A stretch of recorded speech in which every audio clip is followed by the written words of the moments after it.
Indo-British Advanced Pain Clinic, Noppimayam Surgery Duram. For appointments 9155515563. Welcome to crime diaries. ఈ వారం మన guest 2010 police officer.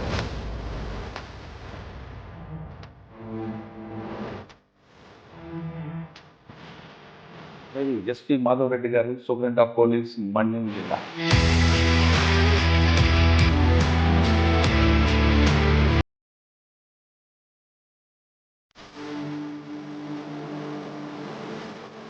Madhav Reddy గారు by ఛాన్సా by చాయిసా యూనిఫామ్ వేసుకోండి?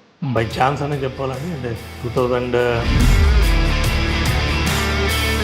got DSP by chance.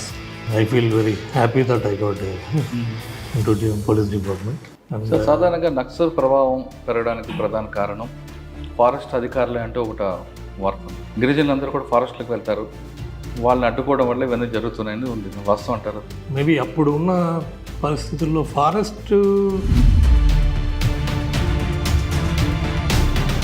Poor people మీద exploitation ఇవన్నీ ఒక పాజిటివ్ థింగ్స్గా తీసుకొని నక్సలిజం అనేది డెవలప్ కావడం.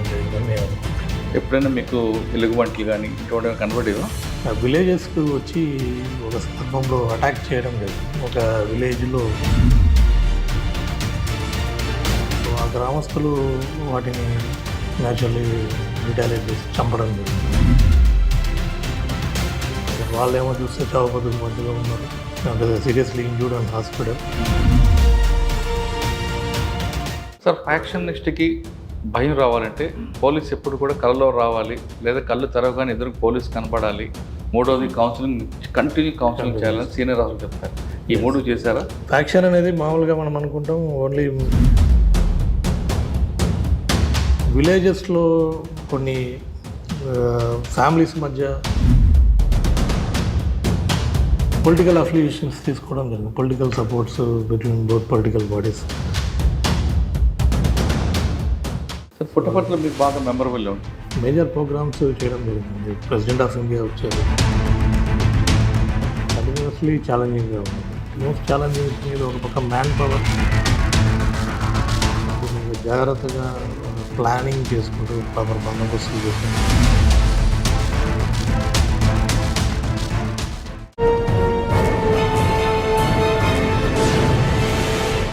Welcome to crime diaries. ఈ వారం మన గెస్ట్ 2010 పోలీస్ ఆఫీసర్, పేరు ఎస్పీ మాధవ్ రెడ్డి గారు, సూపరింటెండెంట్ ఆఫ్ పోలీస్, మన్యం జిల్లా. మాధవ్ రెడ్డి గారు పుట్టపర్తి సత్యసాయి జిల్లాలో కూడా పనిచేసి ప్రజెంట్ పార్తపురం జిల్లాలో ఉన్న హెడ్ క్వార్టర్లో ఉన్నారు. ఆయన డిపార్ట్మెంట్లోకి వచ్చిన తర్వాత అప్పుడున్న ట్రెడిషనల్ క్రైమ్ తగ్గిందా, ఇప్పుడున్న సైబర్ క్రైమ్ ఛాలెంజ్ ఎలా ఫేస్ చేస్తున్నారు అనే విషయంతో పాటు మన్యం జిల్లాలో జరుగుతున్న క్రైమ్ని ఎలా కంట్రోల్ చేస్తున్నారు, ముఖ్యంగా గంజా అరికట్టడానికి ఏం చేస్తున్నారు, ఎక్కువగా యువతీ యువకులు చిన్నప్పుడే ప్రేమించి పెళ్లి చేసుకున్న వాళ్ళని కౌన్సిలింగ్ చేయడం, ఆ పోక్సో చట్టంపై వాళ్ళకి అవగాహన కల్పించడానికి ఎటువంటి కార్యక్రమాలు చేపట్టారు విషయాన్ని మాధవ్ రెడ్డి గారు అనిపిస్తుంది. సార్, నమస్తే అండి. నమస్తే. మీకు ఎప్పుడో పుట్టపర్తిలో ఉన్నప్పుడు అడిగానండి, అప్పుడే నేను ఇప్పుడు వద్దులండి అన్నారు. అప్పుడే కొత్తగా వచ్చాను. సార్, ఈ పుట్టపర్తికి వెళ్ళే ముందు ఇక్కడ జరుగుతున్న కార్యక్రమం తీసుకుంటే ఎక్కువగా ఇక్కడ ఒకప్పుడు ఎఫెక్టెడ్ అయ్యాయి, ఇప్పుడు కొంచెం బాగా డ్రై అయిపోయింది. కానీ ఆ భావజాలం అయితే అక్కడక్కడ కనిపిస్తుంటుంది. ఆ భావజాలం వైపు యువత వెళ్లకుండా మీరు ఎలాంటి కార్యక్రమం చేపడుతున్నారు? రెండోది, ఒరిస్సా పక్కనే ఉంది కాబట్టి మీకు గంజా అక్కడ పండించిపోయినా ఆ ట్రాన్స్పోర్ట్ కారిడార్ కనిపిస్తుంటుంది, ఆ బ్రేక్ చేయడానికి మీరు ఏం చేస్తున్నారు? మూడో విషయం, ఎక్కువగా చిన్నపిల్లలు స్కూల్లో ఉన్నప్పుడు పిల్లలు ప్రేమించి పెళ్లి చేసుకోవడం, వెళ్ళిపోవడం, తర్వాత అది పెళ్లి వరకు వెళ్ళిన తర్వాత మీరు పోక్సో చట్టం పెట్టడం, జైలుకి పంపడం, అక్కడ వాళ్ళ పేరెంట్స్ మధ్య క్లాష్ రావడం, తర్వాత పేరెంట్స్ మీద వెళ్ళిన తర్వాత ఇటీవల ఒక అబ్బాయి సూసైడ్ కూడా చేసుకున్నాడు. అటువంటి రిపీట్ కాకుండా ప్రజల్లోకి అవగాహన కల్పించడానికి ఏం చేస్తున్నారు? ఈ మూడు కార్యక్రమం విషయం చెప్పే ముందు మాధవ్ రెడ్డి గారు బై ఛాన్సా బై చాయిసా యూనిఫామ్ వేసుకోవడం? యూనిఫామ్ బై ఛాన్స్ అనే చెప్పాలండి. అంటే 2007 నోటిఫికేషన్ అండ్ 2009లో గ్రూప్ 1. పేరెంట్స్ సో గ్రూప్ 1లో I got DSP by chance, but I feel very happy that I got into the police department. So నా నేపథ్యం అండి, నాది నేటివ్ వచ్చి కడప జిల్లా. మై ఫాదర్ ఆయన బ్యాంక్ మేనేజర్ గారు రిటైర్డ్ అయ్యారు, ఎస్వి రమణారెడ్డి. తల్లి విజయలక్ష్మి గారు, she's a housewife. So I have a wife Uday Sanja and ఇద్దరు పిల్లలు, పాప హిరణ్య అండ్ బాబు అద్వైత్. ఓకే సార్, మీ బాల్యం అంతా కడపలో జరిగిందా? యా, నా ఇంటర్ వరకు నేను కడపలోనే చదివాను. దాని తర్వాత BSc agriculture Tirupati SV agriculture కాలేజ్లో చేశాను. దెన్ మన అగ్రి బిజినెస్ మేనేజ్మెంట్ కోర్సు ఒకటి బెంగళూరులో Indian Institute of Plantation Management I have done my PG diploma in agri business management. Then తర్వాత సివిల్స్ ప్రిపరేషన్కి అనేసి హైదరాబాద్ రావడం జరిగింది. దాంట్లో భాగంగా వేరియస్ ఎగ్జామ్స్ అందు ప్రిపేర్ అవుతూ దెన్ ఫారెస్ట్ రేంజ్ ఆఫీసర్గా నేను సెలెక్ట్ అయ్యి ఒక 4 years I was in forest department. Yeah, ఇక్కడ సో నేను నిజామాబాద్ కామారెడ్డి సబ్ డివిజన్లో ఇందల్వాయి రేంజ్ ఆఫీసర్గా 2 years చేశాను. సో 2 years ట్రైనింగ్ 2006 నుంచి 2010 వరకు. ఓకే సార్, అక్కడ మీకు బాగా ఎక్స్పీరియన్స్ చెప్పండి. మీరు ఇంద్రవాయిలు చేశారు, ఇంద్రవాయిలు తర్వాత ఇటు గాంధారి, ఈ ఫారెస్ట్ అంతా మీకు కొట్టిన పిండ. ఎస్, అక్కడ మీకు మెమరబుల్ చెప్పండి సార్. అంటే మీరు 2010లో చేశారా? కాదండి, అంటే 2006 batch forest range officer, but training అంతా అయిపోయి 2007 నుంచి 2010 వరకు. సార్ మూమెంట్ అప్పుడు ఉండేది నక్సల్ మూమెంట్ ఆల్మోస్ట్ తగ్గింది. So that is also actually బాగా ఒకప్పుడు affected area. Even my range office ఏదైతే ఉందో ఇందల్వాయిలో అది 2 సార్లు అప్పుడు మావోయిస్టులు పేల్చడం జరిగింది. దాన్ని డైలాబిటేటెడ్ బిల్డింగ్లో నేను నా ఆఫీస్ నిర్వహించడం జరిగింది. But forest job is a nice experience. So అంటే వృత్తిపరంగా both have seen policing and development of plantation, ఒక వైల్డ్ లైఫ్ కన్సర్వేషన్, దాని తర్వాత enforcement of wild life act కానీ, అండ్ ఫారెస్ట్ రిజర్వ్ ఫారెస్ట్ అన్నీ కూడా ఈ బౌండరీస్ అన్ని సర్వే చేయించి దాదాపు ఒక 5 రిజర్వ్ ఫారెస్ట్ నేను అప్పట్లో సర్వే చేయించి రీస్టోర్ చేయడం జరిగింది. బికాజ్ ఫారెస్ట్ బౌండరీస్ అనేటివి మన రెవెన్యూ బౌండరీస్ మాదిరి హద్దులు క్లియర్గా ఉండవు. ఎప్పుడో బ్రిటిష్ కాలంలో ఉన్న డాక్యుమెంట్స్ ఆధారంగా సర్వే చేయించి దట్ వాజ్ రీస్టోర్.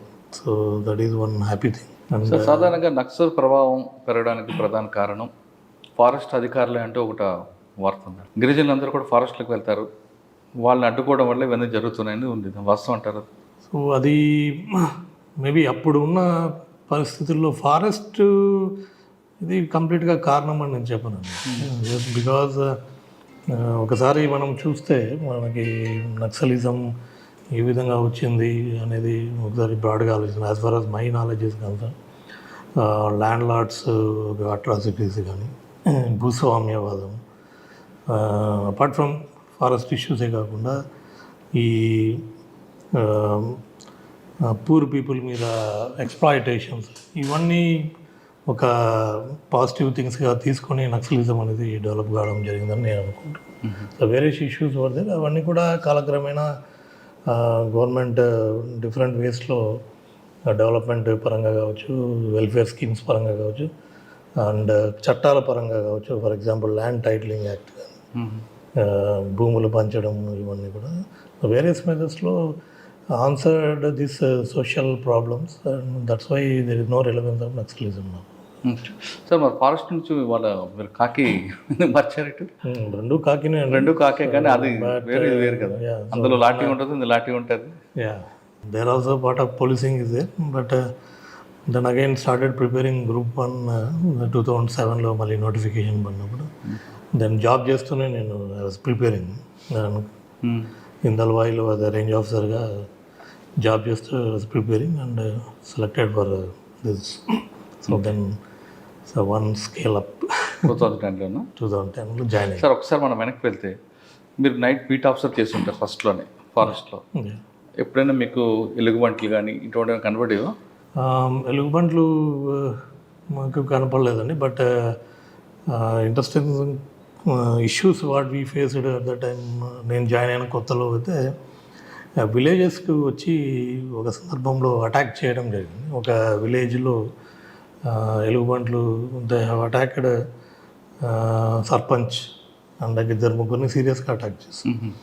సో ఆ గ్రామస్తులు వాటిని న్యాచురల్లీ రిటాలియేట్ చేసి చంపడం జరిగింది.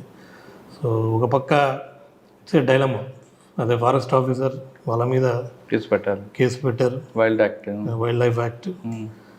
దాని వాళ్ళేమో చూస్తే చావు బతుకుల మధ్యలో ఉన్నారు, అంటే seriously injured and hospital. And some NGOs like Maneka Gandhi లాంటి వాళ్ళు who are very much involved into wildlife conservation. Why వీళ్ళని ఇంకా అరెస్ట్ చేయలేదు అనేది, మీరు అదే ఒక మనిషిని మర్డర్ చేస్తే ఇంతవరకు ఉపయోగిస్తారా? సో జంతువులు కాబట్టి మీరు చాలా చూపిస్తున్నారు. సో అలా ఒక పక్క వాళ్ళు హాస్పిటల్ ఉన్నారు కొంతమంది అలా. So there is a conflict of man animal conflict అనేది. So how difficult it is. మీరు ఎటువైపు ఉన్నారు అప్పుడు? So we have slowly convinced and కొద్దిగా వాళ్ళు కొంచెం రిక్కుపోయినాక that has to be become because wild life act as per ఇది మనం పోవాల్సింది. So that is one thing. And of course వెలుగుబంట్లు మీరు అన్నట్టు 1 or 2 పర్సన్స్ని లోపలికి వెళ్ళినప్పుడు చంపడం అవన్నీ కూడా జరిగాయి. ఒకసారి వస్తుంటాయి విలేజెస్కి రావడము. ఒకసారి కప్స్ వచ్చాయి, అవి తాండాలకు వచ్చాయి. సో అంత తాండా వాళ్ళంతా కూడా ఫారెస్ట్ బార్డర్లో ఉండే తాండా, అది భయపడుతున్నారు. మేమంతా వెళ్ళి, సో ఆ మదర్ ఫెరోషియస్గా ఉంటుంది. సో ఆ మదర్ వెతుక్కుంటా వస్తుందనేసి అందరు భయపడుతున్నారు. But we have done is ఒక చిన్న గంపలో వాటికి పాల బాటిల్ ఇచ్చి పెట్టేసి వాటిని కూర్చోబెట్టి దెన్ వాటిని 2 కప్స్ని మేము ఫారెస్ట్ బార్డర్లో పెట్టి we have waited for that mother to come. Then ఆ రోజు రాలేదు అది. మళ్ళీ నైట్ అంతా కదా కాపలా కాసి we have given assurance to Tanda people and మేము కూడా బందోబస్తు. Then again next day evening అది వచ్చి గంపను బాస్కెట్ని తన్నేసి ఆ పిల్లల్ని తీసుకొని సో అట్లా మేము ఊపిరి పీల్చుకున్నాము. ఒకవేళ ఎలుగుబంటి ఎదురైంది అనుకోండి, ఏం చేయమంటారు? ఎలుగుబంటి ఎదురు అయినప్పుడు న్యాచురల్లీ ప్యానిక్ అవుతుంది. జనరల్గా విలేజెస్లో క్రాకర్స్ పేల్చడం, సౌండ్స్ ఒక ఇది వాటిని భయభ్రాంతులు గురి చేస్తే అవి వెళ్ళిపోతాయి. సో అదర్వైజ్ పారిపోవడం, బెటర్ టు ఎస్కేప్. కానీ అవి తిరిగే ప్లేస్లో మనం వెళ్ళి ఎగ్జాక్ట్లీ అవి వస్తే మనం భయపడి వాడిని చంపడం కరెక్ట్ కాదు కదా సార్? అవి వస్తే కరెక్ట్ కాదు.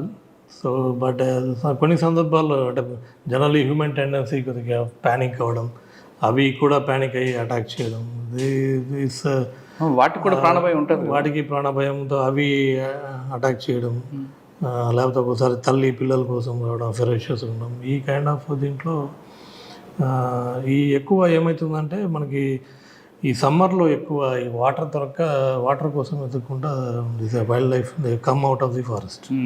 సో దానికోసమనే one of the satisfying job what we have done is సమ్మర్లో సాసర్ పిట్స్ అని అప్పట్లో డిపార్ట్మెంట్ స్కీమ్లో ఇంపార్టెంట్ ప్లేసెస్ ఐడెంటిఫై చేసి ఒక సాసర్ పిట్స్ కట్టించేది 3 months use to pour water and maintain చేసేవాళ్ళు. సో దట్ వైల్డ్ లైఫ్ అక్కడే ఉండేది. ఇన్స్పైట్ ఆఫ్ ఆల్ దీస్ ఒకసారి వస్తుంటాయి. సార్ 2008లో వన్యమరాల నుంచి మనుషుల్లోకి వచ్చారు మీరు. Nice experience. ఫస్ట్ పోస్టింగ్ అది షాద్నగర్, అప్పుడు ఉమ్మడి మహబూబ్ నగర్ జిల్లా, షాద్నగర్ సబ్ డివిజన్. ఎవరండి ఫస్ట్ మీకు? సో ఫస్ట్ లక్ష్మీరెడ్డి గారు ఉండేవారు. సో ఆయన తర్వాత నాగేంద్ర కుమార్ సార్, ఎవరండి? నాగేంద్ర కుమార్ రిటైర్డ్ ఐజీగా రిటైర్డ్ ఏపీలో. షాద్నగర్లో మీకు ఏం ఛాలెంజ్ వచ్చిందండి? డిఫరెంట్ క్రైమ్ కనిపిస్తుంది. మహబూబ్ నగర్ జిల్లాలో Shadnagar is border to Hyderabad, border area. So initially my first posting కొంత ఈ అన్నోన్ డెడ్ బాడీస్, అది డంపింగ్ యార్డ్ కదా కైండ్ ఆఫ్ ఉండేది. సో ఎక్కడ మర్డర్ చేస్తారు. యా, సో అవి కూడా కొన్ని సెక్సువల్ జెలసీస్, అంటే they have one night stand sex kind of, otherwise I have affairs ఉండేది. మందు తీసుకొని తాగేసి కొన్ని మనస్పర్ధలు బయటికి తెచ్చుకొని మర్డర్ చేయడం, ఉమెన్ మర్డర్స్ ఇలాంటివి కొన్ని ఇనిషియల్గా సో షాక్ గురి చేసేటివి. అండ్ 1 or 2 అవుట్స్కట్స్ హైదరాబాద్ నుంచి కానీ ఇలాంటి మర్డర్స్ అవి కొంచెం ఛాలెంజింగ్గా ఉండేవి. So I use to tell మా దాని ఎస్పీ గారు కొంచెం ప్రాక్టికల్గానే ఫ్రీ హ్యాండ్ ఇచ్చేవాళ్ళు. ఫస్ట్ లక్ష్మీరెడ్డి గారు ఉండేవాళ్ళు. దెన్ అంటే మర్డర్ అయింది, first posting murder. So SP గారికి రిపోర్ట్ చేసాం, సార్ ఇట్లా సారీ సార్ ఇట్లా మర్డర్ అయిందంటే నువ్వెందుకు సారీ చెప్తావు, మర్డర్ చేసినట్టు ఫీల్ అవుతుంది. Carry on investigation find out అనేది కొద్దిగా కూల్ అంటే టెన్షన్ పెట్టుకుని ఎట్లా అయింది మర్డర్, మీ ఎలా జరుగుతుంది, మీరేం చేస్తున్నారు, కొంతమంది ఆఫీసర్లు. సో అలా కాకుండా సో అలా వరల్డ్ కూడా వీ హ్యావ్ స్టార్టెడ్ డిటెక్టింగ్ అన్ని కూడా. సార్ అక్కడ మీకు అన్నోన్ బాడీ తీసుకొస్తారు, బాడీస్ డంప్ చేసి వెళ్ళిపోయేవారు. ఆ టైంలో ఎలాంటి క్లూ లేని బాడీని బ్రేక్ త్రూ తీసుకొచ్చారా మీరు, ఒక కేసు అని చెప్పగలరా? అంటే మోస్ట్ ఆఫ్ ద థింగ్స్లో ఈ సెక్సువల్ జెలసీ మర్డర్స్ ఉండేటివన్నీ. సో ఒకటి మోస్ట్లీ టవర్ మనకి కాల్ డీటెయిల్స్ ఆధారంగా, then first body identification is very much important. Once body ఎవరిది ఏంటి అనేది ఐడెంటిఫై అయితే మనకి సో వాళ్ళు ఎవరితో కాంటాక్ట్లో ఉన్నారు, వారికి ఎవరితో యాక్టివిటీస్ ఉన్నాయి అనేది we can easily get it. So based on that చాలా వరకు ఐడెంటిఫై కావడం జరిగింది. సో ఎవరు చేశారు మర్డర్, ఎందుకు అనేది. సార్ ఆ టైంలో రాములోని ఒక సీరియల్ కిల్లర్ ఉండేవాడు, మీకేమైనా ఎప్పుడు ఎదురుపడ్డా? కళ్ళు దుకాణం దగ్గర లేదండి, కడియాల కోసం ఎక్కువ మహిళలు చంపేవాడు. లేదు. సో నేను విన్నాను, మేబీ ముందు జరిగినది. సార్ షాద్నగర్లో ఎక్కువగా ఇండస్ట్రీలు ఎక్కువ ఉంటాయి, అదొక క్రైమ్. లేబర్ ఉంటుంది, ఎక్కడో మర్డర్ చేస్తాడు వెళ్ళిపోతుంటాడు, లేదా కంపెనీలో జీతాలు ఇవ్వకుండా మోస్తుంటారు, కంపెనీ లాకౌట్లు ఉంటాయి. ఇంపార్టెంట్ మీకు హైవే, ఎక్కువ రోడ్ యాక్సిడెంట్స్ ఉంటాయి. ఈ ఛాలెంజ్ ఎలా తీసుకున్నారండి? సో నాకు 2 హైవేస్ ఉండేవి, ఒకటి బెంగళూరు హైవే, ఇంకోటి Srisailam highway. So Srisailam highway పోవాలంటే I use to go sometimes overall ఎక్కేసి మళ్ళీ అటుకు వెళ్ళాం ఏదైనా విఐపీస్ వెళ్ళేటప్పుడు.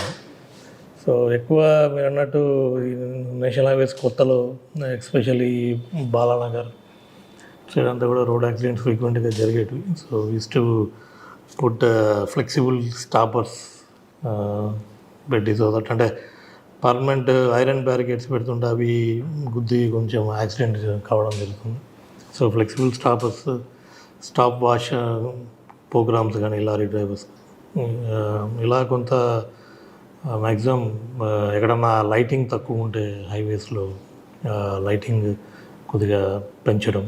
సో ఈ విధంగా కొద్దిగా యాక్సిడెంట్స్ అయితే కంట్రోల్ చేయడానికి ప్రయత్నించాం, కొంత తగ్గింది కూడా ఆ టైంలో. అండ్ రంబుల్ స్ట్రిప్స్, ఈ ఆల్ ది ఇంపార్టెంట్ జంక్షన్స్ దగ్గర రంబుల్ స్ట్రిప్స్ అన్ని కూడా పెట్టడం జరిగింది. This is one accident issues are there. Crime కూడా ఓవరాల్ మహబూబ్నగర్ జిల్లాలో కొంచెం షాద్నగర్ క్రైమ్ రిపోర్టింగ్ ఎక్కువే ఉంది. ఎస్పెషల్లీ మీరు అంటే ఇండస్ట్రియల్ ఏరియాస్లో మనకి చిన్న చిన్న స్మాల్ ఇష్యూస్కి మర్డర్స్ కావడం అంతా కూడా జరిగింది. చాలా వరకు కూడా డిటెక్ట్ చేయడం జరిగింది. సో వాళ్ళకి ఇండస్ట్రీ వాళ్ళకి చెప్పేవాళ్ళం, వాళ్ళు కంపల్సరీ డేటా మెయింటైన్ చేయాలి, హూ ఆర్ ద వర్కర్స్ ఎవరైతే ఉన్నారో వాళ్ళందరి డేటా ఇవన్నీ కూడా మెయింటైన్ చేయాలని చెప్పడం జరిగింది.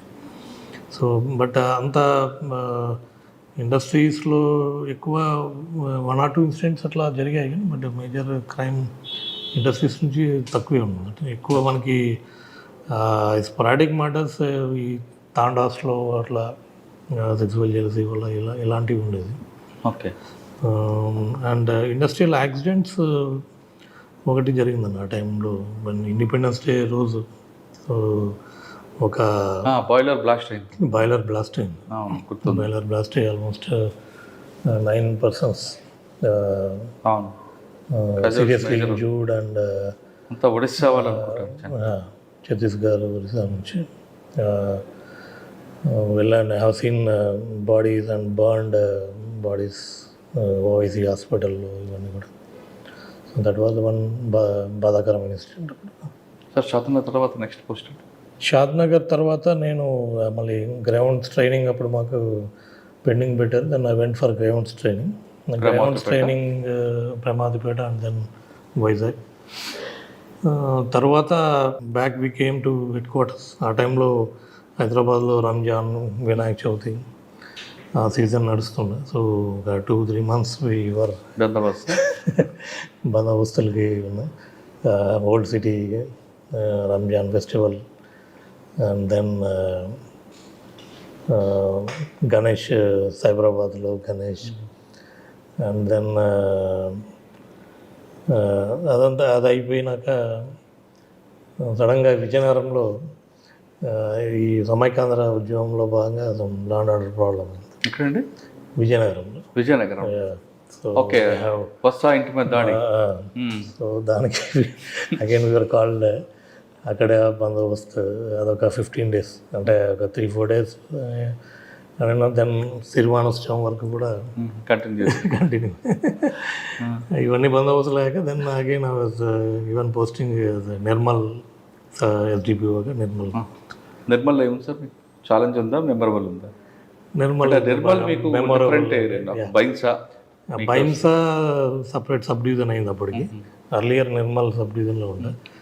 నిర్మల్ మహారాష్ట్ర మైగ్రేట్ ఉంటారు కాబట్టి మహారాష్ట్ర కొద్దిగా కల్చర్ వస్తుంది బార్డర్ కదా. వెరీ నైస్ పర్సన్, పీస్ఫుల్, కొంచెం కమ్యూనలీ సెన్సిటివ్. నిర్మల్కి వచ్చేది కొంచెం కమ్యూనలీ సెన్సిటివ్. బైన్సా సైడ్ కొద్దిగా అగ్రెసివ్గా ఉంటారు. బట్ నిర్మల్ కొంచెం నవాబ్ స్టైల్లో ఉంటారు అంతా కదా. బట్ కొంత ఫ్లేరప్ అవుతుంది. సో అదొకటి. Otherwise Nirmal is by and large peaceful area.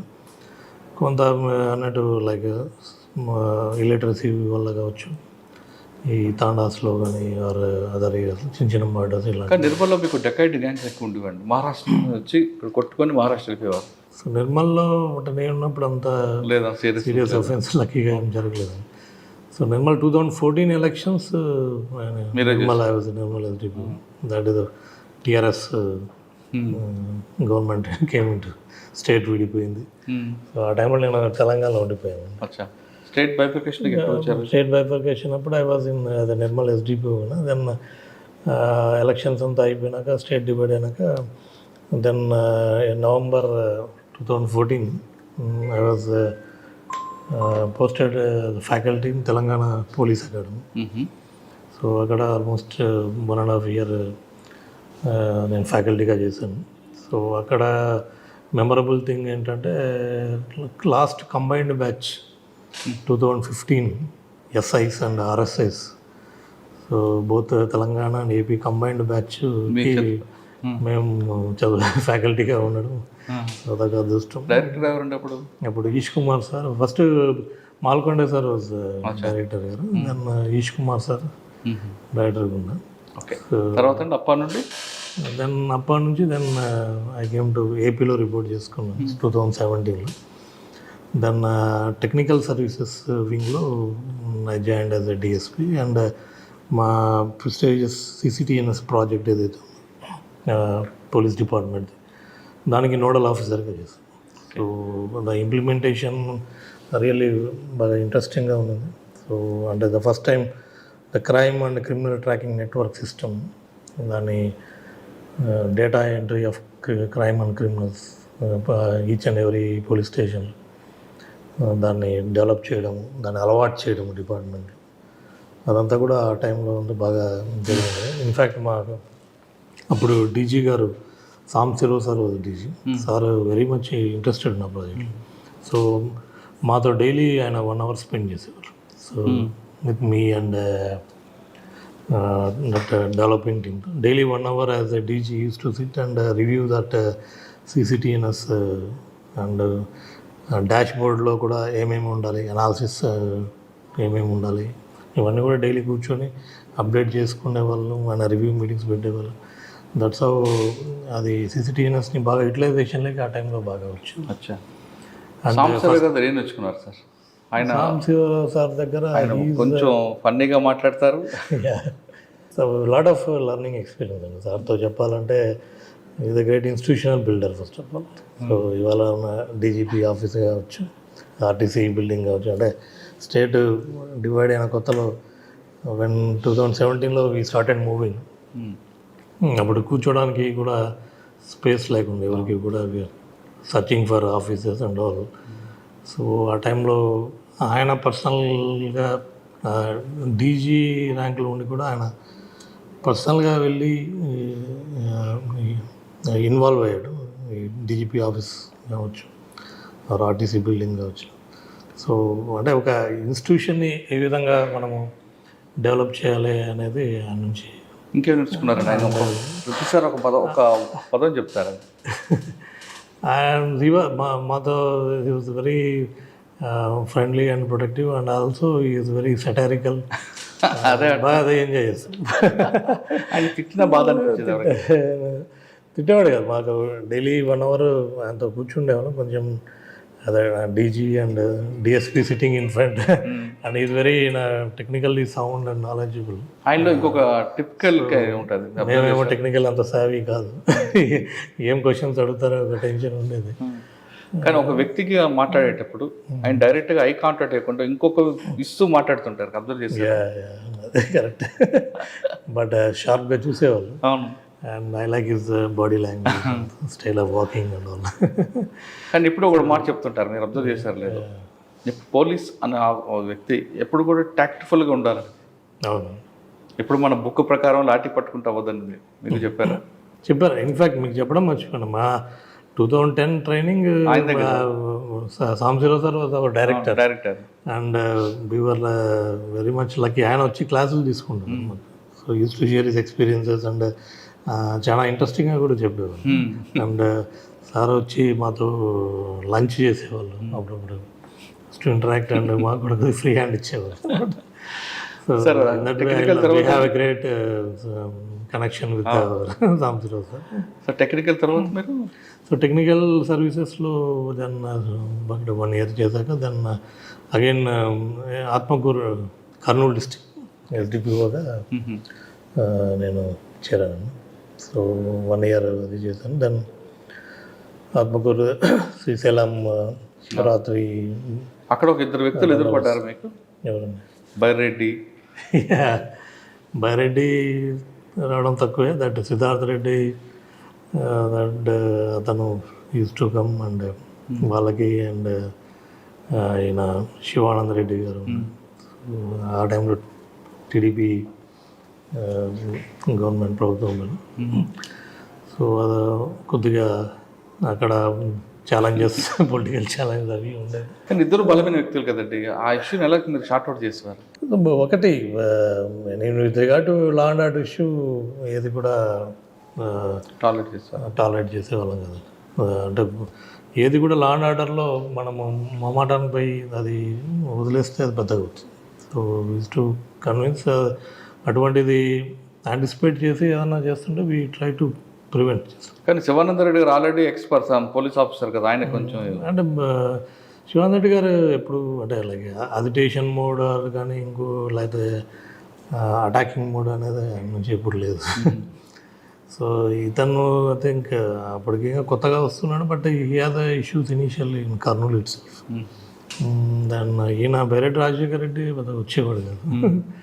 But faction గ్రామాలు ఉండేటివి, అవి కొంచెం వీఆర్ రెగ్యులర్లీ మానిటరింగ్. ఫ్యాక్షన్ లిస్ట్కి భయం రావాలంటే పోలీస్ ఎప్పుడు కూడా కళ్ళలో రావాలి, లేదా కళ్ళు తెరవగానే ఎదురు పోలీస్ కనపడాలి. మూడోది కంటిన్యూ కౌన్సిలింగ్ చేయాలని సీనియర్ ఆఫీసర్ చెప్తారు. ఈ 3 చేశారా? వీ ఐడెంటిఫై ఫ్యాక్షనిస్టులు అంటే అప్పటికీ కొద్దిగా చెప్పాలంటే వాస్తవంగా అంతకుముందున్నంత లేదు, తగ్గింది. ఎవరైతే విలేజెస్లో ఇంకా ఫ్యాక్షన్ అనేది మామూలుగా మనం అనుకుంటాం ఓన్లీ ఒకరిద్దరు మెయిన్ లీడర్స్ మధ్య ఉన్నది, వాళ్ళు రెచ్చగొడితే పోయి అటాక్ చేయడం, వీళ్ళు రెచ్చగొడితే అనేది కొన్ని ప్రాంతాల వరకు ఉండొచ్చు. కానీ but by and large faction అనే మనం మాట్లాడుకున్నప్పుడు అది బిట్వీన్ విలేజెస్లో కొన్ని ఫ్యామిలీస్ మధ్య అనేది ఫ్యాక్షన్ అనేది ఉంటుంది. ఒకరి ఫ్యామిలీ నుంచి ఒకరు అటాక్స్, మర్డర్స్ చేసుకోవడం. దెన్ వాళ్ళలోనే కొద్దిగా లీడర్ స్థాయి వ్యక్తులు ఉంటారు. అదర్వైజ్ కామన్ మ్యాన్ ఫ్యామిలీస్ ఉండేటివి ఉంటాయి. సో వాళ్ళను ఫ్యాక్షన్ అనేదానికి నాట్ విలేజ్ లెవెల్లో ఎవరైతే ఇటువంటి ఫీలింగ్స్ ఉన్నాయో సో వాళ్ళని మనం మానిటరింగ్ చేసుకుంటూ కంట్రోల్ చేసుకుంటాం. సో ఈ ఫ్యాక్షనిజంలో వచ్చేసరికి ఏమైందంటే ఇనీషియల్గా అది కాంపౌండ్ వాల్ కూడా ఉంటుంది, లేకపోతే పొలం తగాదా ఉంటుంది. సో దానిలలో ఒకరినొకరు చంపుకోవడం ఇనీషియల్గా అవుతుంది. సో లేటర్ ఆన్ ఏమైంది, దానికి పొలిటికల్ అఫిలియేషన్స్ తీసుకోవడం జరిగింది, political supports between both political parties. ఆ పొలిటికల్ టర్న్ ఇవన్నీ అయిపోయి కొంచెం పెద్దగా కావడం. సో ఆ విధంగా ఫ్యాక్షనిజం ఉండేది. బట్ బై అండ్ లార్జ్ ఇప్పుడు అది అంతా కూడా తగ్గిందండి. ఆత్మకూరు నుండి నెక్స్ట్ దాన్ని ఆత్మకూరు నుంచి అదే అడిషనల్ ఎస్పీగా ప్రమోట్ అయ్యి దాన్ని కర్నూలు అడిషనల్ ఎస్పీగా అక్కడే పోస్టింగ్ ఇవ్వడం జరిగింది. ఇప్పుడున్న మా డిఐజీ గారు is our SP Gopinath Reddy గారు. దాని తర్వాత ఫకీరప్ప గారు ఉన్నారు. అంటే కరోనా టైం మీదే? లేదండి. సో నేను కరోనా వచ్చింది, నేను ఐ వాజ్ ఫకీరప్ప గారు వచ్చాక then 3 months then I move to Vijayawada additional DCP traffic. Okay, ఇక్కడ నుంచి వచ్చేసి సో ఆల్మోస్ట్ నేను ట్రాఫిక్లో ఎంతకాలం 7-8 months I was there additional SP admin Kurnool. Then traffic additional DCP traffic I was there almost 6 months. Then దాని తర్వాత I was ADC to governor 2 years. ఎవరైనా మన విశ్వభూషణ్ హరిచందన్. సో కొత్త ఫస్ట్ గవర్నర్ అంటే separate governor to AP. So ఆయనకు అంటే మా DG గారు ఇప్పుడు గౌతమ్ సవాంగ్ సార్ వెళ్తావా అని అడిగారు. సో నేను థాట్ ఓకే. సార్ ఏం వర్క్ ఉంటుంది సార్ మీకు? ఎక్కువగా నిల్చోవడం అని అంటారు కదా, నిల్చోవడం వర్క్ ఉంటుందా, లేదంటే వచ్చిన మూమెంట్ గవర్నర్ గారి మూమెంట్ అంతా కూడా మీరు మానిటరింగ్ చేయడం ఉంటుంది? ఏముంటుందండి, ఏడీసీ జనరల్గా basically it's a colonial post. యాక్చువల్గా ఏడీసీ పోస్ట్ అనేది మనం చూస్తే ఈ గవర్నర్ జనరల్ అనే వ్యవస్థ ఉండేది, which is a military rank. So governor general became the president of India, civilian రావడం జరిగింది. బట్ దట్ మిలిటరీ లెగసీ ఇవన్నీ కూడా స్టిల్ దట్ ఈస్ దేర్. వెరాజ్ బ్రిటిష్ టైంలో ఈచ్ రీజన్లో గవర్నర్స్ ఉండేవాళ్ళు. సో ఆ గవర్నర్ వ్యవస్థ అలాగే కంటిన్యూ అయింది. బట్ సివిలియన్స్ గవర్నర్స్ ఉన్నారు. So that ADC use to continue. అంటే ఏడీసీ బేసికల్గా ఆయన మొత్తం ప్రోగ్రామ్ అపాయింట్మెంట్స్ కానీ, ఆయన సెక్యూరిటీ అండ్ టూర్ ప్రోగ్రామ్, ఆయన గవర్నర్ గారి అపాయింట్మెంట్స్ అన్నీ కూడా ఆల్ ఇన్ వన్ లాగా చూసుకోవాల్సి ఉంటుంది. సో అలాగే personal security come security officer and also monitoring the arrangements of the governor program, liaison with the district administration. ఇవన్నీ కూడా ఏడీసీనే చేస్తారు. Next so 2 years I was with the governor. ఆ టైంలో Covid వచ్చింది actually. So one challenging thing with ఇప్పుడు governor గారితో ఏంటంటే, నాకు సడన్లీ రాజ్భవన్ వాజ్ క్రియేటెడ్. అప్పటి వరకు ఏపీలో లేదు, రాజ్భవన్ లేదు. అప్పటి వరకు హైదరాబాద్లో నరసింహన్ సార్ వాజ్ గవర్నర్ గారు ఉండేవారు ఉమ్మడి రాష్ట్రానికి. So Raj Bhavan was in Hyderabad. So జనరల్గా ఏడీసీ ఒక మిలిటరీ, డిఫెన్స్ నుంచి ఒకరు, పోలీస్ నుంచి ఒకరు ఉండేది. సో నేను నేర్చుకోవాలంటే పక్కన ఆల్రెడీ ఒక హెల్పింగ్ హ్యాండ్ ఉండేది. So what are the protocols, what are systems ఇవన్నీ. ఇక్కడ వచ్చేసరికి సడన్గా రాజ్భవన్ అనేది న్యూలీ ఎస్టాబ్లిష్. నాతో పాటు Mukesh Kumar Meena sir secretary to governor and నేను. సో మేము ముగ్గురమే ఫస్ట్ అపాయింట్ అయింది. సో ఎవ్రీథింగ్ సిస్టమ్స్, రాజ్భవన్లో సిస్టమ్స్ ఎస్టాబ్లిష్మెంట్ కానీ, ప్రోటోకాల్స్ కానీ ఇవన్నీ కూడా పక్కన చెప్పేవాళ్ళు ఎవరు లేరు. సో నేర్చుకొని తెలుసుకొని సో అవన్నీ ఎస్టాబ్లిష్ చేయడంలో ఆల్మోస్ట్ 6-7 months పట్టింది. కానీ ఇన్ఫ్రాస్ట్రక్చర్ కరెక్ట్ లేదు కదా, మీరు మరి ఎలా అవన్నీ లేదు. So that was one challenging. అంటే జనరల్గా otherwise any other ADC it was easy job. ఇప్పుడు హైదరాబాద్లో ఫర్ ఎగ్జాంపుల్ అనుకోండి, ఆల్రెడీ సిస్టమ్స్ ఎస్టాబ్లిష్ ఎప్పటి నుంచో ఉన్నాయి. సో దాంట్లో ఫ్లోలో ఉండేవాళ్ళు. బట్ ఇక్కడ లిటరల్గా ఏబిసిడీస్ అన్నీ కూడా నేర్చుకోవాల్సి వచ్చింది. నేర్చుకోవడం కాదు, మీరు బెంచ్ టేబుల్ కూడా మీరు అన్నీ. సో మీనా సార్ అండ్ నేను involve, including letter heads of governor, files of the governor, అవి ఏ కూడా విధంగా మీరే ఉండాలి, కొనుక్కోవాలి. ఎలాంటివి ఉండాలి, ఇవన్నీ కూడా యాజ్ ఇట్ ఈస్ డిజైన్ చేసి ఎస్టాబ్లిష్ చేయడం. And every one other than B3 people మీద అందరూ అవుట్సోర్సింగ్లో ఎంప్లాయ్ చేశారు. సో కానీ అక్కడ financial problem వన్ ఇయర్ పట్టిందండి. కాదు సార్, మీకు ఫైనాన్షియల్ ప్రాబ్లం కూడా ఉండేది. Financial it 3 months for getting GO అన్నారు. ఇనిషియల్ హికప్స్ ఉండేది, దాని later slowly. So 1 year almost పట్టింది. ఈ లోపల మళ్ళీ కోవిడ్ వచ్చింది. సో కోవిడ్లో priority task was to see that honourable governor ఈ సేఫ్ ఉన్నారు. సో కోవిడ్ ప్రోటోకాల్స్ స్ట్రిక్ట్గా పాటించి ఆయన కంప్లీట్గా ఐసోలేషన్లో పెట్టి ఇవన్నీ కూడా. So that was one challenging task. So otherwise I had a nice experience.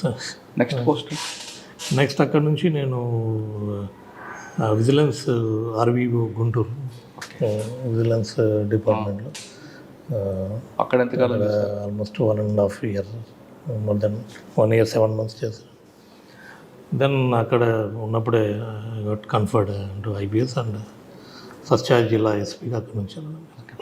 First బాబా గారు రాష్ట్రాలు తీసుకున్నారు ఎస్పీ IPS ఎస్.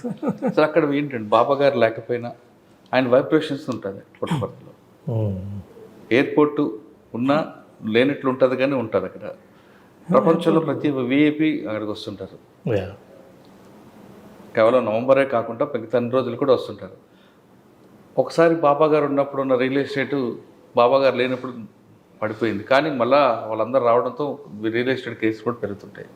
అన్నిటికన్నా ఇంపార్టెంట్ ఆంధ్రప్రదేశ్లో ఫైనాన్షియల్గా ఉన్న డిస్ట్రిక్ట్ ఏదంటే సత్యసాయి జిల్లా వస్తుంది. సో అది కొంతవరకు నిజమే అండి. లైక్ అంటే బట్ బాబా గారు చనిపోయినాక కొంత this what ever real estate or flow of disability కొంచెం తగ్గింది. అగైన్ డిస్టిక్ ఫామ్ అయినాక బట్ డిసిబుల్స్ కాకుండా other people relating to district administration రావడం జరుగుతుంది. రియల్ ఎస్టేట్ ఇష్యూస్ అంత బై అండ్ లార్జ్ తక్కువే ఉంది. కొంత ల్యాండ్ ఇష్యూస్ ఎక్కువ, ఈ డబల్ రిజిస్ట్రేషన్స్ కానీ లేకపోతే ఈ పాస్బుక్స్ క్లారిటీ లేకపోతే రెవెన్యూ సంబంధించి కొంత ఇష్యూస్ అయితే ఉన్నాయి. బట్ బేసికల్గా ఇప్పుడు సత్యసాయి జిల్లా అంటే పుట్టపర్తి ఓన్లీనే చూస్తారు, మేబీ పీస్ఫుల్ అని. బట్ సత్యసాయి జిల్లా ఇది కొంచెం పొలిటికల్లీ సెన్సిటివ్, ఒక విధంగా both politically sensitive and communally sensitive ఉంది. పొలిటికల్గా ధర్మవరం ఒకటే కదా, ధర్మవరం కావచ్చు, హిందూపూర్ కావచ్చు, మేజర్ కొద్దిగా ధర్మవరం ఏరియా. అండ్ ఆల్సో మాకు 3 మండలాలు రాప్తాడు కాన్స్టిట్యున్సీ, కోర్ కాన్స్టిట్యున్సీ, అది కూడా పొలిటికల్లీ సెన్సిటివ్ ఉంది. అండ్ హిందూపూర్ అండ్ కదిరి కొద్దిగా కమ్యూనల్లీ సెన్సిటివ్ ఉంటుంది. అండ్ కొంత new age like proximity to Bengaluru, Hindupur కానీ పెనుకొండ కానీ. సో ఈ లేబర్ ఇష్యూస్ కానీ క్రైమ్ ఇష్యూస్ కూడా ఆన్ అండ్ ఆఫ్ మనకి బాగానే రిపోర్ట్. ఫైనాన్షియల్ క్రైమ్ ఎందుకు ఉంటుంది అంటే ఇంట్రెస్ట్లు ఎక్కువనైనా? ఫైనాన్షియల్ క్రైమ్ అంటే వాట్ ఈస్ హ్యాపెనింగ్ అంటే ఓవరాల్గా ఇన్ జనరల్ ఏమవుతుంది అంటే, ఈ one thing is land rates ఎక్కువ పెరగడము, వీటికి అడ్వాన్సులు పే చేయడం, దే డోంట్ హానర్ రిజిస్ట్రేషన్స్, అది కైండ్ ఆఫ్ ఒకటి ఉంది అంటే హ్యూజ్ లెవెల్లో అట్లాంటివి cheating cases. Then wrong registration, double registration or fake registrations, ఇలాంటి ఇష్యూస్ జనరల్గా వస్తుంటాయి. So this is one area where police cannot completely prove చేయడం. ఒక చీటింగ్ జరుగుతుందని తెలుసు, చీటింగ్ చేశారని తెలుసు, వాళ్ళని ముద్దాయి మీద ఛార్జ్షీటు ప్రాపర్ ఎవిడెన్స్తో బిల్డప్ చేసి వారిని మనం శిక్ష పడేలాగా చేయడం అనేది ఈ మధ్య అంటే this is one area wear cheating అనేది ఎక్కువైపోయింది. దీంట్లో వారిని ముద్దాయిల్ని శిక్ష పడేలాగా తీసుకుపోయి ప్రాపర్ ఎవిడెన్స్తో ప్లస్ లాస్ అయిన అమౌంట్ని రికవర్ చేయడం అనేది ఒక బిగ్ ఛాలెంజ్ ఉంది పోలీస్. ఓకే సార్, కథర్ మీద మీ ఫోకస్ ఏంటంటే, ఎందుకంటే ఒకప్పుడు కథర్లో అమ్మాయిలంతా హ్యూమన్ ట్రాఫికింగ్ ఎక్కువ ఉంటుంది, అది క్రమేపీ తగ్గింది కానీ కొంచెం స్మెల్ అలా కనిపిస్తుంటుంది. సో కదిరి కొంచెం అటు సైడ్ ఉన్న ఏరియాస్ అందరం గతంలో పావర్టీ కారణంగా సమ్ మీడియేటర్స్ ఈ హ్యూమన్ ట్రాఫికింగ్ సైడ్ మొగ్గు ఇది చూపించి కొంత అమాయకమైన మోసపూరితమైన మాటలు చెప్పి ఇవన్నీ చేయడం జరిగే గతంలో ఎక్కువ ఉండే. But lot of awareness police నుంచి కూడా యాక్షన్ తీసుకోవడం, దెన్ ఈ ఎవరైతే gulf based agencies, travel agencies వాటి మీద గట్టిగా వాళ్ళ మీద కేసులు పెట్టడం, నిఘా పెట్టడం, దెన్ ఎన్జిఓస్ ఆల్సో కూడా గుడ్ వర్క్ చేశాయి ఇక్కడ. Then lot of awareness programmes ఇవన్నీ కనెక్ట్ చేయడం వల్ల and of course some developmental అవకాశాలు ఇవన్నీ ఇవ్వడం వల్ల ఆ సమస్య ఇప్పుడు తగ్గింది భయంగా. సార్ పుట్టపర్తిలో మీకు బాగా మెమరబుల్ ఉంటుంది కేసు కానీ, లేదంటే మీకు బాగా హార్ట్ టచ్ ఉన్న ఎపిసోడ్ కానీ? ఉన్న టెన్యూర్లో ఐ హ్యావ్ మేజర్ ప్రోగ్రామ్స్ చేయడం జరిగిందండి. ప్రెసిడెంట్ ఆఫ్ ఇండియా వచ్చారు ఆశ్రమ్కి. Then prime minister has visited 3 places. అంటే పుట్టపర్తి ఎయిర్పోర్ట్లో ఉండి లేపాక్షి వెళ్ళడం and then that one national academy for customs ఒకటి ఉంది, దాని ఇనాగరేషన్. ఇప్పుడు ప్రైమ్ మినిస్టర్ బందోబస్తు అది ఛాలెంజింగ్ ఉంది. దెన్ ఆఫ్ కోర్స్ సీఎం గారి ప్రోగ్రామ్స్, సీఎం గారి ప్రోగ్రామ్స్ అండ్ ఎలక్షన్ ఇయర్ కాబట్టి lot of hectic activity was there. Then ex CM నుండి ఈ బస్సు యాత్రలు ఇవన్నీ కూడా కంటిన్యూస్లీ ఛాలెంజింగ్గా ఉన్నది. So main as SP most challenging thing ఇది ఒక పక్క manpower. We have a shortage of manpower. ఉన్న మ్యాన్ పవర్తో, ఉన్న రిసోర్సెస్తో కంటిన్యూగా జాగ్రత్తగా ప్లానింగ్ చేసుకుంటూ, ప్రాపర్ బందోబస్తులు చేసుకుంటూ, ఎక్కడ కూడా ఏది యాంటీబాడీ ఇన్సిడెంట్ జరగకుండా సక్సెస్ఫుల్గా లాట్ ఆఫ్ ప్రోగ్రామ్స్ ఇప్పుడు అంతా కూడా చేయడం జరిగింది. సార్ మీరు 3 చేశారు, ప్రైమ్ మినిస్టర్ది, ప్రెసిడెంట్ది ప్రోగ్రామ్స్ చెప్తున్నాడు, కస్టమ్స్ దీంట్లో కూడా రిలీజెస్ ఉంటుంది. అక్కడ 2 రాజకీయ పార్టీలు ప్రభావం చూపిస్తుంటాయి. ఆ 2 పార్టీలకి మీరు బ్లూ బుక్ ప్రకారం ఫాలో అయ్యారా, లేదు ఆ ఒత్తిడికి ఏమైనా మీరు? As per prime minister program ఇది కన్సర్న్ బ్లూ బుక్ మనం ఫాలో కాకపోయినా ఫాలో అయ్యేటట్టు కంపల్సరీ ఎస్పీజీ. దాంట్లో ఇది ఏం లేదు, ఏదో ప్రెసిడెంట్ ప్రోగ్రామ్ కావచ్చు, ఏదో ప్రైమ్ మినిస్టర్ గారి ప్రోగ్రామ్ కావచ్చు, as per blue book compulsory follow కావాల్సింది.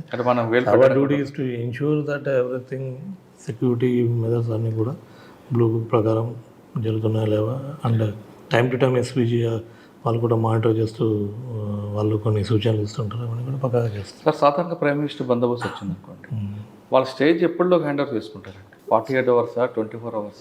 అంటే ప్రాక్టికల్గా చూస్తే మనకి స్టేజు ఇవన్నీ కూడా మనకి ముందు రోజు ఆల్మోస్ట్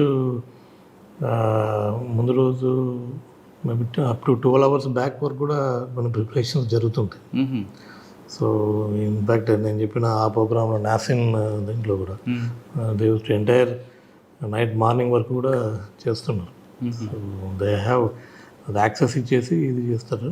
సో బేసికల్గా ఈ D-4 అంటే మాకు ఏమంటే విఐపీ వచ్చే 4 hours before security we will be taken over the SPG police అందరం.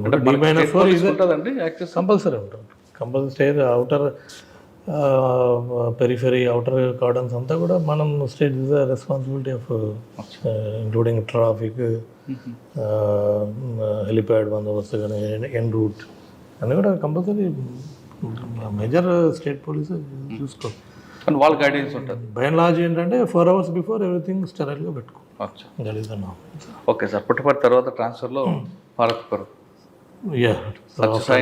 Elections successful elections was a great experience.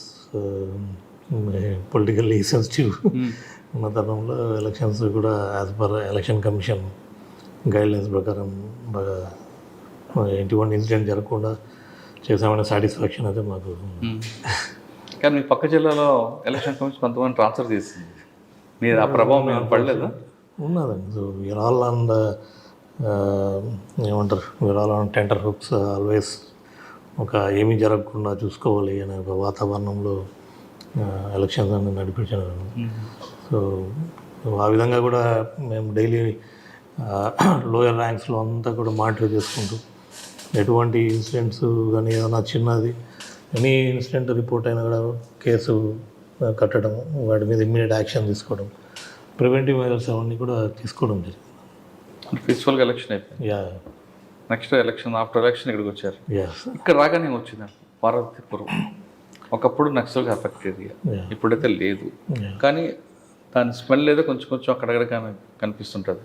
So basically Parvathipuram Manyam జిల్లా మనకి చూస్తే విజయనగరం నుంచి మనకు కొంత భాగము, మరి శ్రీకాకుళం నుంచి కొంత భాగం ఈ జిల్లా ఫామ్ కావడం జరిగింది. ఈ టువర్డ్స్ మనకి western part of Vizianagaram and Srikakulam, Orissa border ఉంటుంది ఈ జిల్లాకి. సో మీరు అన్నట్టు ఒకప్పుడు ఇదంతా కూడా నక్సల్ ప్రభావిత ప్రాంతంగా ఉన్నది. ఇప్పుడు ప్రజెంట్ ఇది లెగసీ డిస్ట్రిక్ట్గా దీన్ని కేటగరైజ్ చేయడం జరిగింది. సో లెగసీ డిస్ట్రిక్ట్ అంటే మనకి లాస్ట్ 6-7 ఇయర్స్ నుంచి కూడా ఎటువంటి ఇన్సిడెంట్ మావోయిస్ట్ సంబంధించి ఎటువంటి ఇన్సిడెంట్స్ కూడా ఏమీ లేవు. సో అందుకని దీన్ని లెగసీ డిస్ట్రిక్ట్లో మనం పెట్టుకోవడం జరిగింది. కాకపోతే కమ్యూనిస్టు భావజాలాలు కొంత ఈ ప్రాంతంలో ఉన్నాయి. కమ్యూనిస్టు పార్టీ ఫ్రంట్ లైన్ ఏవైతే ఉన్నారో వాళ్ళకు కొంత యాక్టివ్గానే ఉన్నారు. ఈ ట్రైబల్ సమస్యల గురించి కానీ ఏదైనా పబ్లిక్ సంబంధించిన ప్రాబ్లమ్స్ ఏమైనా ఉంటే communist party is active here. But Naxal సంబంధించి యాక్టివిటీస్ని అయితే కూడా కంటిన్యూగా మానిటర్ చేస్తున్నాము. ఎక్కడ కూడా అటువంటి యాక్టివిటీస్ అయితే ఇప్పటివరకు ఏం రిపోర్ట్ కాలేదు. బట్ మేమైతే సర్వేలెన్స్ అయితే అవన్నీ కూడా పెట్టుకోవడం జరుగుతుంది. గతంలో ఉన్నట్లు నాగావళి దళం మూమెంట్ ఉందంటారు ఇక్కడ? లేదు. ఈవెన్ దళాల మూమెంట్ ఈ జిల్లా నుంచి 100 కిలోమీటర్స్ అవతలే అటు రాయగడ, కోరాపుట్ సైడ్, అటు కొంచెం మల్కాన్గిరి, అటు ప్రజెన్స్ ఇటు సైడ్ లేదు. అంటే నక్సల్ మూమెంట్ లేకపోయినా ఇంకొక సమస్య కనిపిస్తుంటారు ఇక్కడ, ఎలోప్మెంట్. చిన్నపిల్లలని స్కూల్ వయసులోనే ప్రేమించుకోవడం, పెళ్లి చేసుకోవడం, అటువంటి కేసులు ఎక్కువ రిపోర్ట్ అవుతుంటాయి ఇక్కడ. అవగాహన లేక ఎగ్జాక్ట్లీ ఇటీవల కాలంలో ఒక అబ్బాయి కూడా కేసు పట్టడం తెలిసి సూసైడ్ చేసుకున్నాడు. సో ఇది మనము చట్టం పరంగా చూసుకుంటే we have a POCSO act, prevention of sexual offences and children's సంబంధించి. సో కానీ దీంట్లో ఈ పోక్సో యాక్ట్ చూస్తే గిన మనకి ఎక్కువ ఈ టీనేజ్లో ఉన్న అమ్మాయిలు ఎలోప్ కావడం, సబ్సిక్వెంట్గా వచ్చి వాళ్ళ పేరెంట్స్ ప్రోద్బలంతో వారు కానీ జరిగింది చెప్పడం, కంప్లైంట్ ఇవ్వడం. సో ఆ కంప్లైంట్ బేస్ చేసుకొని మైనర్ కాబట్టి వాళ్ళ స్టేట్మెంట్ బేస్ చేసుకొని మనం పోక్సో యాక్ట్ కింద కేసు కట్టి వాళ్ళని యాక్షన్ తీసుకోవడం జరుగుతుంది. ఎవరైతే అక్యూజ్డ్ ఉన్నారో ఆ అక్యూజ్లో కూడా కొంతమంది వాళ్ళు మైనర్స్ ఉన్నారు, కొంతమంది just crossed their minor age కాబట్టి మేజర్ లైక్ 18-19 ఇయర్స్ అలాంటి కేసుల్లో కొంత మేము అవేర్నెస్ మహిళా పోలీసు ద్వారా మేము డైరెక్ట్గా అండ్ ఇన్వాల్వింగ్ మహిళా పోలీస్ ప్రతి స్కూల్స్లో కూడా కాలేజెస్లో కూడా అది చెప్పడం జరుగుతుంది. సో పోక్సో యాక్ట్ కట్టడం వల్ల ఒకటి, సో అంటే అమ్మాయి ఫ్యామిలీకి కానీ వాళ్ళకు అమ్మాయికి కూడా ఇబ్బందిగానే ఉంటుంది. అంటే ఒక లైఫ్లో ఒక ఇన్సిడెంట్ లాగా, ఒక షాక్ లాగా వాళ్ళు చూస్తున్న అబ్బాయి లైఫ్ కూడా స్పాయిల్ అవుతుంది. తెలిసి తెలియని వయసులో ఇవి మైనారిటీ తిరగముందు వీళ్ళు ఇటువంటి చర్యలకు దిగడం వల్ల వాళ్ళ ఎడ్యుకేషన్ కావచ్చు, వారి యొక్క ఫ్యామిలీ డిస్టర్బ్ కావడం జరుగుతుంది. ఇవన్నీ కూడా కంటిన్యూస్ అవేర్నెస్ ప్రోగ్రామ్స్ మేము క్రియేట్ చేస్తున్నాం. మొన్న ఒక అబ్బాయి సూసైడ్ చేస్తున్నాడండి, ఆ కేసు స్టడీ చెప్తున్నాం. అది బాధాకరం అండి. సూసైడ్ యాక్చువల్గా అంటే ఇప్పుడు చనిపోయినాడు కాబట్టి డీటెయిల్గా బ్రాడ్గా చెప్పగలను. So he was involved in ఒక 10th క్లాస్ అమ్మాయి, 14 years ఉన్న అమ్మాయి, అదే ఊరికి చెందిన అమ్మాయితో అదే బెదిరించి కొంత హ్యాడ్ ఏ సెక్సువల్ కాంటాక్ట్ అమ్మాయితో పలుమార్లు ఇతను సెక్సువల్ ఇంటర్కోర్స్ చేయడం జరిగింది. సో థ్రెటన్ చేసి కొంత ఇంటిమేట్ అమ్మాయి యొక్క ప్రైవసీ వీడియోస్ కూడా ఫొటోస్ తీసి షేర్ చేశాడు అనేసి షేర్ చేసి మళ్ళీ దాని మీద బెదిరించి ఈ had a sexual intercourse. So అది వాళ్ళ ఇంట్లో ఆ విషయం ముందు వాళ్ళ ఇంట్లో తెలిసి కంప్లైంట్ చేయడం జరుగుతుంది. సో దాంట్లో భాగంగా ఆ అబ్బాయికి తెలిసి ప్యానిక్ అయిపోయి అంటే సో దీంట్లో మల్టిపుల్ ఇష్యూస్ మీరు అన్నట్టు ప్రేమించడము కరెక్ట్గానే ఉండొచ్చు, కానీ దీంట్లో కొన్ని ఇప్పుడు రీసెంట్ సంఘటనలు మనం స్టేట్లో కూడా చూసుకుంటే కొంత ఏం జరుగుతుందంటే అదే రైట్ లాగా భావించి దాన్ని ఇష్టం వచ్చినట్టు లైక్ ఫర్ ఎగ్జాంపుల్ వీడియోలు తీయడము లేకపోతే బెదిరించడము. సో ఇవన్నీ కొంచెం వైలెంట్ పార్ట్లోకి వెళ్ళిపోతున్నారు. సో అది అదర్వైజ్ చట్టం ఏమని చెప్తుందంటే మైనర్ గాల్ని తెలిసి చేసినా తెలియక చేసినా యాజ్ పర్ లా అమ్మ ఇష్టపడినా కేసే. So that we have to go as per law. Then తెలిసాక అప్పటికి ఆ భయం లేకుండా ఆ చట్టం గురించి తెలియకనో మరి లేక ఎవరు ఏమన్నారనే ఫీలింగ్లోనూ ఇవన్నీ చేయడం లేదు. దెన్ వన్స్ సడన్లీ లైఫ్లో ఒక ప్యానిక్ సిచ్యువేషన్ క్రియేట్ అయిపోయి దానికి భయపడి ప్యానిక్ అయిపోయి దాన్ని కమిటింగ్ సూసైడ్స్ కొంతమంది రీసెంట్ ఇన్సిడెంట్లో మంది అలాంటివి జరిగాయి. కొంతమంది హీనియస్ అప్ టు మర్డర్స్ వరకు కూడా జరగడం ఇలాంటివి కూడా జరుగుతున్నాయి. సో బేసికల్గా అవగాహన అనేది దీంట్లో ముఖ్యం. సో క్రియేటింగ్ అవేర్నెస్ దీని మీద కంటిన్యూగా మేము పోక్సో సంబంధించి, క్రైమ్ అగైనెస్ట్ ఉమెన్ సంబంధించి, cyber crimes which is another upcoming crime, major crime రాబోతుంది. సైబర్ క్రైమ్ సంబంధించి కూడా మేము కంటిన్యూస్ అవేర్నెస్ క్రియేట్ చేస్తున్నాం. అండ్ ఈ జిల్లాలో ముఖ్యంగా కొంత ఈ ఎన్డీపీఎస్ ట్రాన్స్పోర్టేషన్ అవి జరుగుతుంది. ప్లస్ ఎవరు కూడా గాంజా అండ్ ఈ డ్రగ్స్ బారిన పడకుండా కూడా పిల్లలు కాలేజెస్లో ఈ 3 ప్రోగ్రామ్స్ నేను ప్రయారిటీగా తీసుకొని కంటిన్యూస్ అవేర్నెస్ ప్రోగ్రామ్స్ కండక్ట్ చేస్తున్నాను. ఓకే సార్, ఇంకా లాస్ట్ క్వశ్చన్, ట్రాఫిక్ అనేది ఇక్కడ అవగాహన లేని వాళ్ళు చాలామంది కనిపిస్తుంటారు. చదువుకున్న వాళ్ళే ఉన్నారు కానీ అవగాహన లేదు. వాళ్ళని ఎలా మరి మీరు మోటివేషన్ చేసుకొస్తారు? సో ట్రాఫిక్ అనేది మనం చూసుకుంటే ఇది మీరు అన్నట్టు అవగాహన లేక కొంతమంది ఉంటే, అవగాహన ఉండి కూడా అది పాటించడానికి బద్ధకం. ఫర్ ఎగ్జాంపుల్ ఒక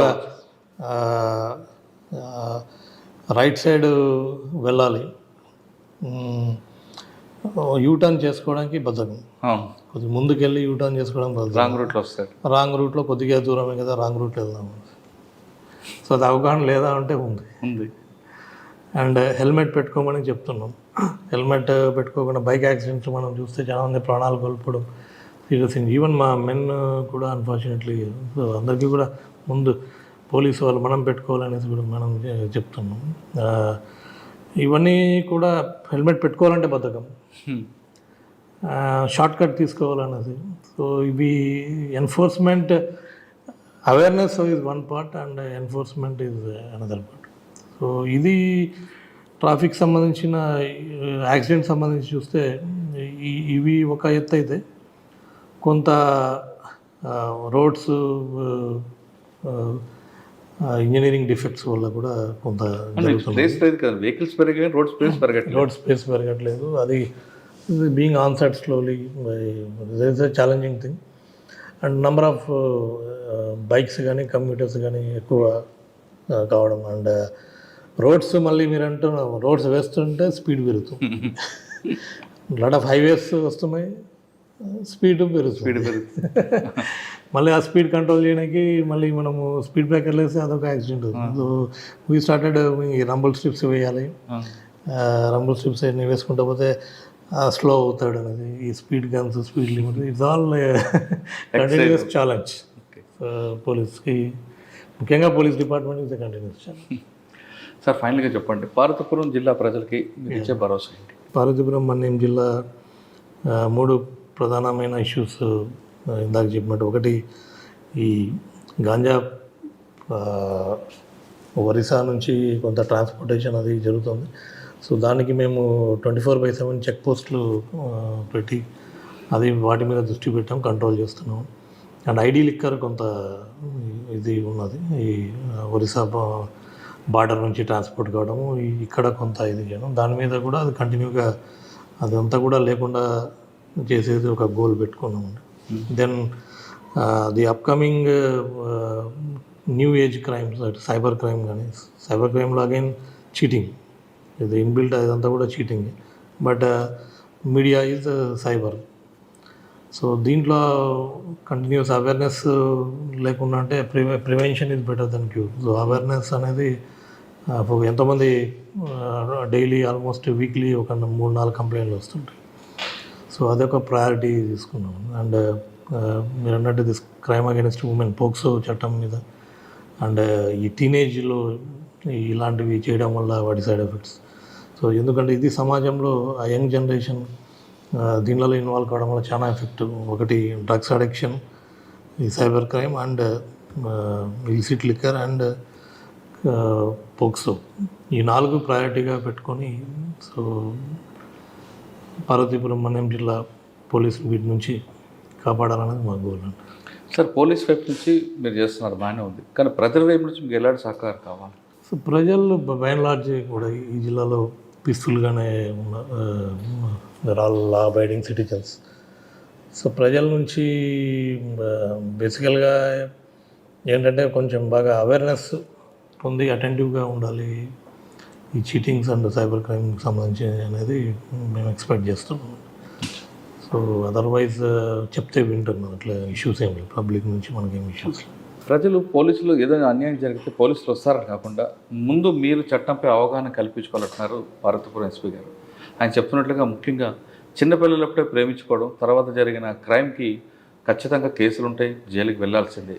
అది తెలుసుకోవాలంటే ముందు చట్టంపై అవగాహన కల్పించుకుంటే ఇటువంటి సమస్యలు ఉంటాయి. అదేవిధంగా గంజా విషయంలో కూడా చాలా సీరియస్గా ఉక్కుపాదం మోపుతా అంటున్నారు మన్యం జిల్లా ఎస్పీ గారు. ఇది మన్యం జిల్లా ఎస్పీ గారితో ఎక్స్క్లూజివ్ ఇంటర్వ్యూ. వచ్చే వారం మరొక ఇస్తాం, మళ్ళీ కలుస్తాం. అంతవరకు నమస్తే sir, thank you very much. Thank you అండి.